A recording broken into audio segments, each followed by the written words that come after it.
Hello everybody, just kind of trying to get situated here. My wheels spin on this grass. Anyway, uh, my name's Bigun, or at least that's what I go by. Have for a lot of years, a lot of years. Uh, but this would be story number 4, I do believe. And the last 2 stories dealt with polio and some of the great health scares that went on as a youngster, and so you know, things just happen. It seems like there's always some great disaster waiting around the corner. Of course, our disaster here is that we got hit by almost 80-mile-an-hour winds the last day or 2 of June, and it did damage to our home. It actually created enough vacuum on the back side, on the downwind side, that it pulled the wall studs out on this manufactured home. It pulled the out and let the floor joist come unnailed for about 6 or 8 feet. So we're trying to get a guy that does mobile home repairs, manufactured home repairs, as I always like to call them, manufactured homes. And he does them for a major corporation that has many stores all over the country, and he sets up their homes that they're doing anymore. And almost all of them are, homes put together, and with regular roofs on them. And of course, he says that when the roof gets to a certain angle, he's not going to be up there anymore doing that. So people always say, stick-built homes are stronger. Stick-built homes are stronger. Well, I don't see many stick-built homes going down the interstate at 70 mile an hour, 80 mile an hour, over rough roads, and like ours was brought in here across the corner of a field, over a ditch, and all the axles were working overtime, and unbelievable. And it didn't suffer any damage from that, but the storm did. But we did have just after we moved in, we did have a storm come up, and it knocked down power poles, and we were out somewhere, and we couldn't even get back in by normal roads. They had everything closed off. Well, I just happened to know most of the oil field lease roads around here, and I knew what lease roads connected with other lease roads, and we took a circuitous route to get in here. And first thing we saw was a 50-foot radio tower down, and just stuff blowing around just over the hill. A barn got blown down. Like I said, there was about 2 miles of power lines that went down on the highway, just 3/4 to a mile east of here. And so we didn't think we got hurt too bad at all, except that the first time the wind blew anything above a whisper, our roof rumbled. And oh my goodness. So went out and looked at it, and instead of the roof being curved like that, it was like that at the edges. And it created such a lifting force that it just bent it.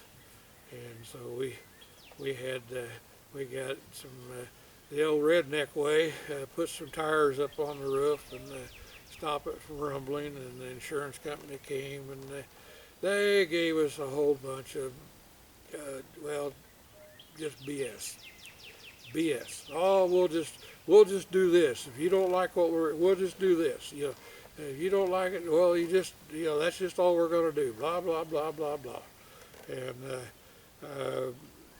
well, come find out they had it reinsured with another company out in Iowa.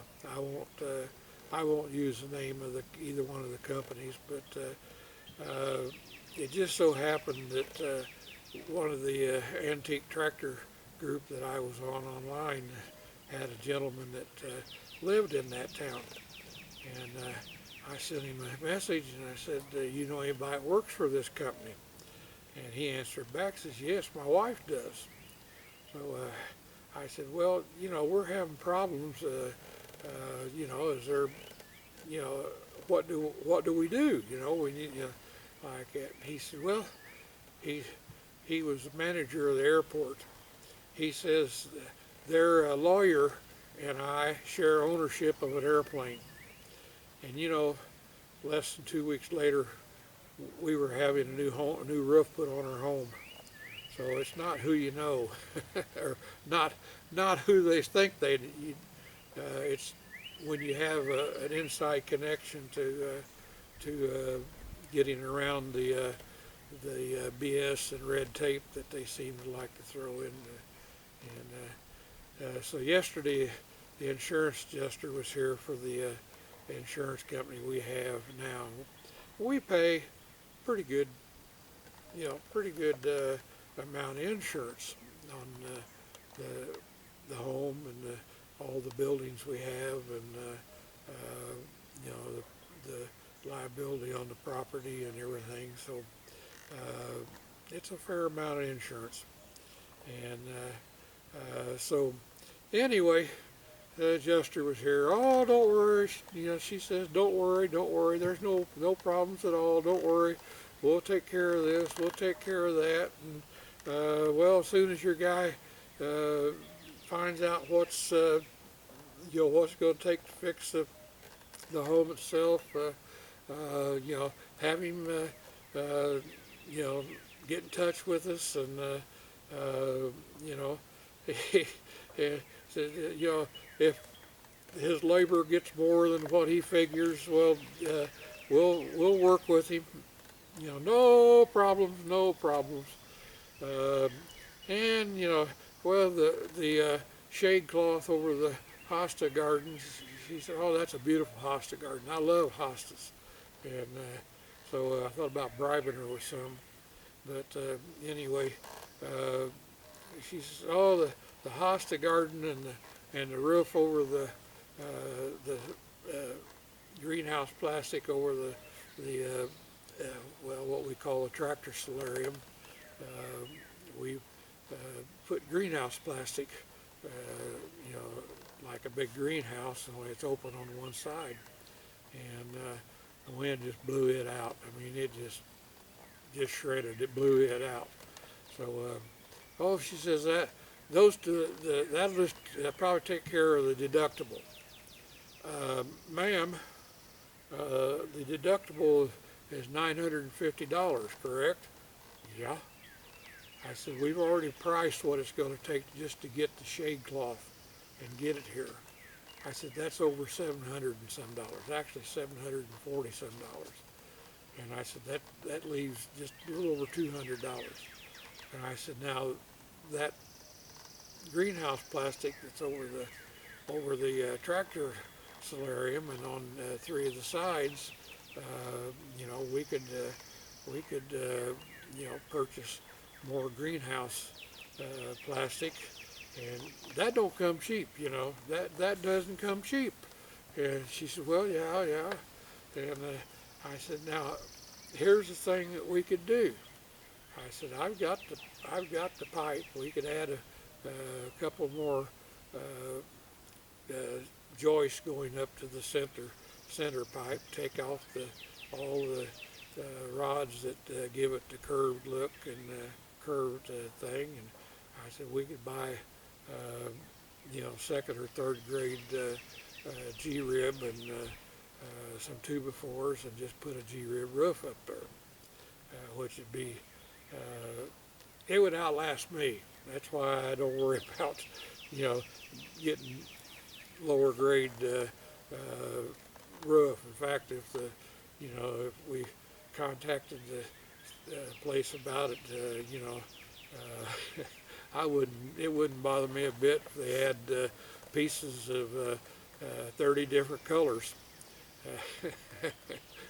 We only need 11 pieces if we did it all one run, or 22 pieces, 22 9-foot pieces if we did a peak roof on it. So, I don't care what color it is, as Dolly Parton sang, the coat of many colors, doesn't make me a difference. In fact, it makes it more interesting. But that kind of, after the adjuster left yesterday, it's all good, anytime they're telling you it's all good, it's all good, it's all good, no problem. Well, get ready to have your head and hands put in the pillar in your pocket, being picked. But we'll just have to see how that turns out. And then to top it all off, I suffer from a disease that's popular on television now. Kareem Abdul-Jabbar, he talks about AFib. Well, I have AFib, which amounts to there's times about every third or fourth heartbeat the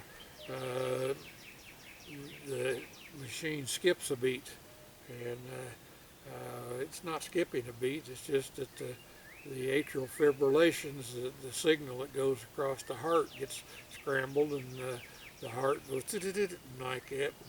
And the big problem that is strokes, because the left atrial appendage, which is a little appendix on the heart, believe it or not, that's what it is, an appendix on the heart. It's only used up until the 5th month of gestation, and after that it becomes useless, just like the appendix on your intestines. So about 3 months ago, I underwent a Watchman procedure, and they go into your heart and go up through the veins and all through, and make a hole through the inner wall of the heart. And they put this little device into that left atrial appendage. It opens up like it's just a barrier that opens up, and it anchors itself in, and after a few months the heart slimes it over. But that stops that appendage from being a place that the blood clots are formed, and which might have been the reason that all my little strokes and big strokes that I had over the years. So anyhow, of course the thing about that, I got 2 bad knees, and they won't replace the knees because you're too old or you're too much of a risk. And I laugh at them. I said, well, they didn't have any trouble going into my heart, and I think my knee is a little less critical than my heart. So, well, enough of that. We're dealing with it today, and it makes you tired. I wanted to get out and start removing some of these trees that are down and get them pulled out, and use the winch truck to get them pulled out, but that's not going to happen. I did play weed assassin this morning. I mixed up 15 gallons of Roundup and water, and went out and played assassin on a bunch of weeds around the place.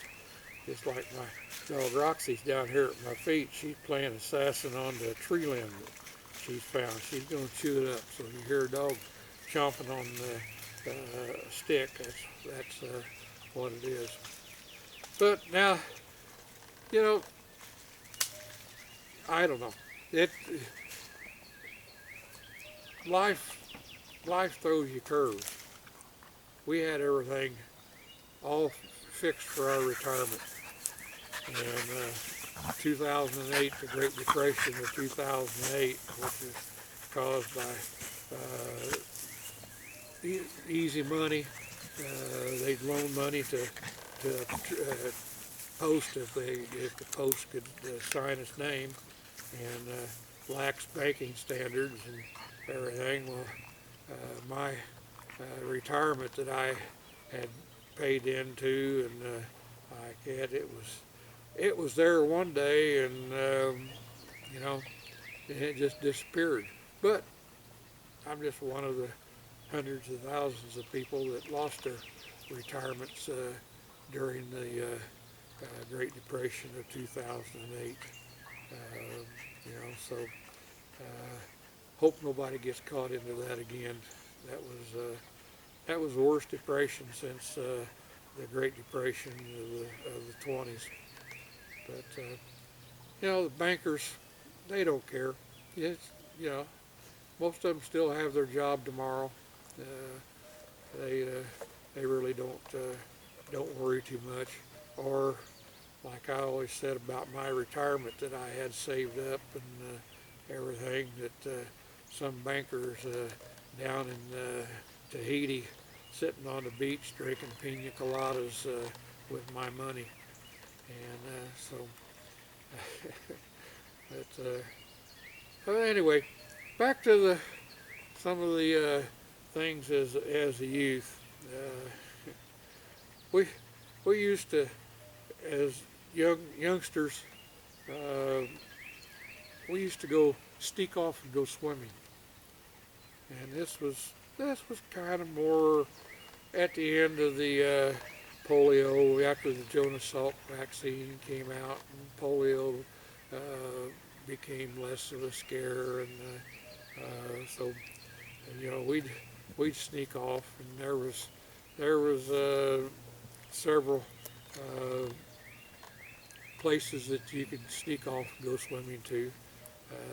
The day school got out, we'd go to Gib Barnett's barber shop, and Gib would give you a haircut. I mean, it was a genuine U.S. military haircut. You'd get in his chair and like that, and before the ripples on his the drape he put around you, before the ripples started on it, he was opening it back up and saying next. And most of us, we didn't even have to. Well, I got a feeling he didn't collect a lot of them. I mean, but our dads, when they went in to get their haircut, they paid the quarter or whatever he charged to give us our burr haircuts. And with our burr haircuts, we could go swimming, and our hair wouldn't be wet. So, great times. Again, another sign of the times back then. Swimsuits. Nobody had a swimsuit. Not a one of us guys had a swimsuit. Well, we had our birthday suits. You know, one of the places we'd go swimming would be off the ferry landing there down at the bottom of the hill in town. And we'd jump off the ferry landing and float down the river the Wabash a ways, and then get out and come wading back up through all the poison ivy and everything else back up to the ferry landing and do it again. And you know, I don't know whether any of the others, I don't remember anybody getting poison ivy. And we waded through it in our birthday suits.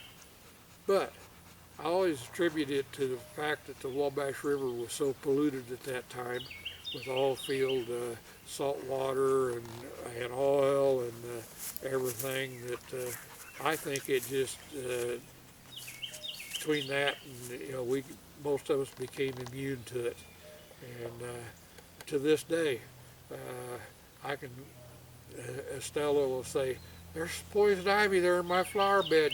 Get it." And I just go pull it up and wad it up and throw it out where I'm going to be mowing, and never have any problem with it. But yeah, there was one swimming hole that we went to.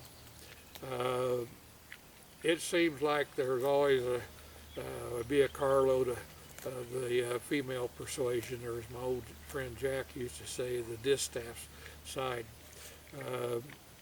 would show up there, and of course they'd bail out of the car and run and grab our clothes, and it'd be the old come on out, come on out, no, no, no, it'd be the old game and like that. Well, it didn't matter, not too many more minutes, we'd all be in there. Nobody thought anything about it. Wasn't anything sexual about it. It was just kids having fun. As Dolly Parton, I always loved the line that she had in one of her interviews. She said, her and her brothers and sisters and cousins and like that would go down to the Little Pigeon River and clean up, and they'd leave a ring around the Little Pigeon River and like that. So, and one of the interviewers asked her if she, when did she learn the facts of life, and she said, "I had lots of cousins and uncles and brothers." She just kind of laughed about it, that it was no big deal. So, but kind of an unwritten rule with all of us, when you turn 16, you had a swimsuit. Rule wasn't written anywhere, but it just seems like that's when you turn around 16, 15, 16 years old. Well, the rules changed, and we always laughed, while we were down there swimming at off the ferry landing and swimming around the ferry landing there and like that. There was some of the old ladies in town would drive down there to make sure none of us drowned. They'd watch us to make sure none of us drowned. So, wintertime, we even had places to swim in the wintertime. Back then, oil field, they still had pumping units, excuse me, powerhouses where they had a big 100 horsepower motor in there, a big old single cylinder motor with 8-foot flywheels and like that, and drove a big long belt, went back there, and there was big huge wheels. There's one that, not too far from here, that's building collapsed around it. Wheels probably 24 feet in diameter, and that belt would be turned, and the belt would go around it, and it'd turn that wheel, and there was eccentric there, and as this eccentric would go around, it'd push and pull these rods that ran out to the oil wells. Well, they had to cool those engines, so one of the ways that they did, they had the big tanks. They were wooden tanks. Most of those wooden tanks were redwood, and they'd hold 150 barrels of water, which is 40 some gallons to a barrel. And when the one barrel would get up to temperature, well, the pumper would switch to another barrel that was cold.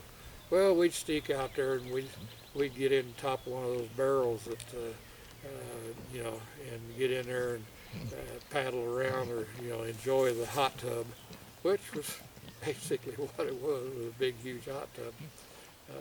So And later on, when I worked in the oil field, uh, the company, they'd been getting all the BS, BS and W is actually correct, basic sediments and water, but it's called BS. They collected that out of the bottom of their tanks when they had to clean it, and they kept putting it in these old wooden tanks that was at where this old oil field power had been at on the lease.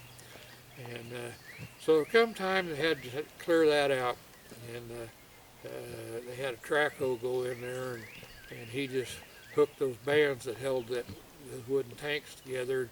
He jerked those bands up, and those tanks just folded out like a big old flower, all that real thick stuff.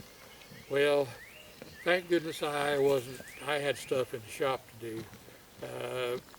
The other workers there got to wade out into that and drag all those pieces of that wood out.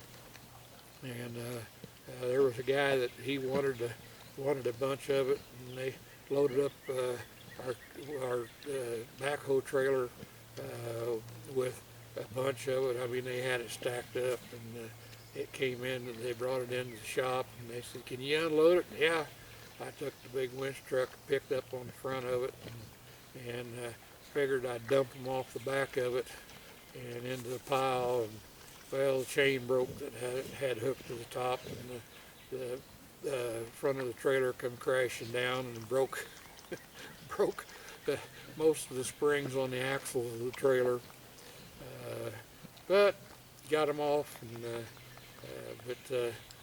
the fellow that got a bunch of them, he cleaned them all up and then run them through his thickness planer and made the most beautiful redwood canoe out of them.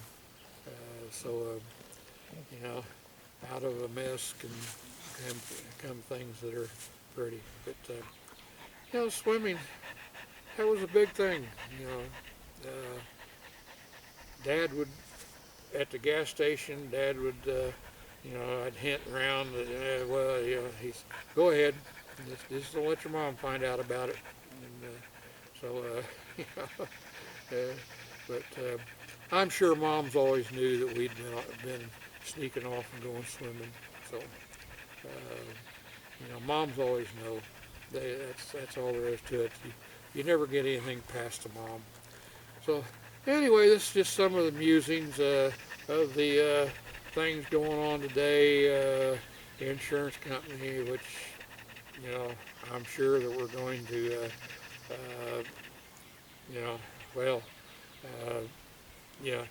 you pay your money out and buy the stuff, and then we'll reimburse you. Well, we don't have their pocketbook, and my wife and I are living on Social Security, so we got to figure out how to do that. And then first, after the insurance adjuster left, one of the first things I saw when I went to look at my news online, their company is no longer going to insure anybody in Florida. Oh, well, anyhow. So, okay, well, enough of my rambling. I had no idea what I was going to sit down and talk about when I got on this side of the camera, trying out my old Sony Handycam, see whether it works or not. One thing about it, I can see on the screen, if I look right, I can see that there's myself in the screen that faces me. So, as I say, don't take any wooden nickels. Be careful. If you can't have fun, well, anyway, just be careful. Take care, people. Enjoy talking with you.